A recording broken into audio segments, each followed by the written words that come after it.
Someday they'll be considered vintage. Someday they'll be thought of the same way the Atari 2600 and the Nintendo Entertainment System are thought of today. Someday they'll be retro. And when you're retro, your faults are granted leniency, if not forgiven entirely. They're considered a quirky, even charming characteristic of the era.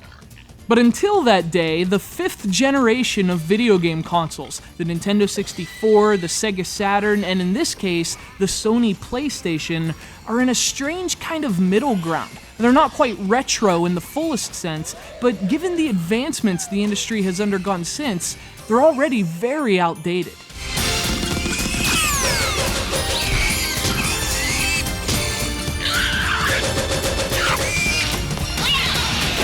It's a nebulous sort of position, and we still adore some of the games released at the time, but it's shocking how rapidly others have aged. And this game, like the hardware of its era, is somewhere between the endearing retro and the disparaging outdated.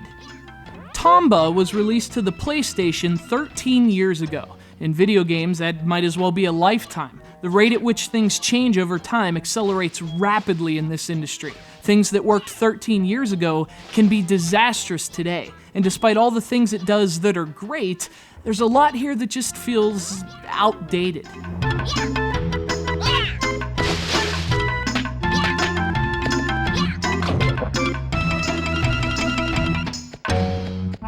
Developed by a fledgling studio called Whoopee Camp, Tomba was an ambitious release for its time. It's a 2D platformer at its core, but there are really several unique gameplay components working in tandem here.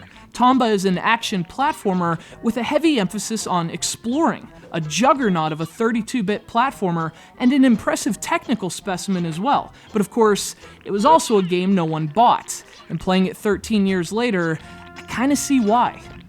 Tomba came during a transformative period for the platforming genre. The game's obviously old school at heart, taking inspiration from the 2D classics from the previous decade, but it's also an early example of the 2.5D platformer. And in fact, it borrows as much from games like Klonoa as it does earlier ones like Ghosts and Goblins.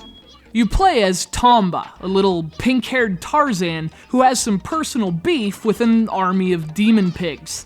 Actually, I guess it'd be personal pork. Nonetheless, you guide Tomba on his quest for redemption by struggling with his controls.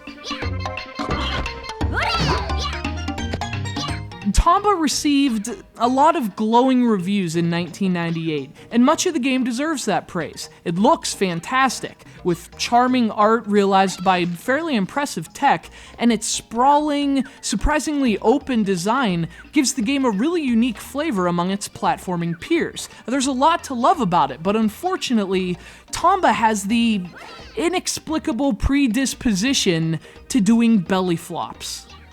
In fact, that's the only way Tomba jumps. That means he's always pulling forward in midair, if ever so slightly, and that means trying to control him, especially when you try to platform, can be a nightmare. And since the game was created by Takuro Fujiwara, who also made Ghosts and Goblins, Tomba has similarly cruel enemies and levels, but with awkward controls.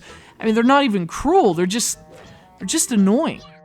We have to send huge thanks to our good pal Chip from Alabama for sending us this rare and interesting piece of platforming history, so really, thanks a lot, Chip.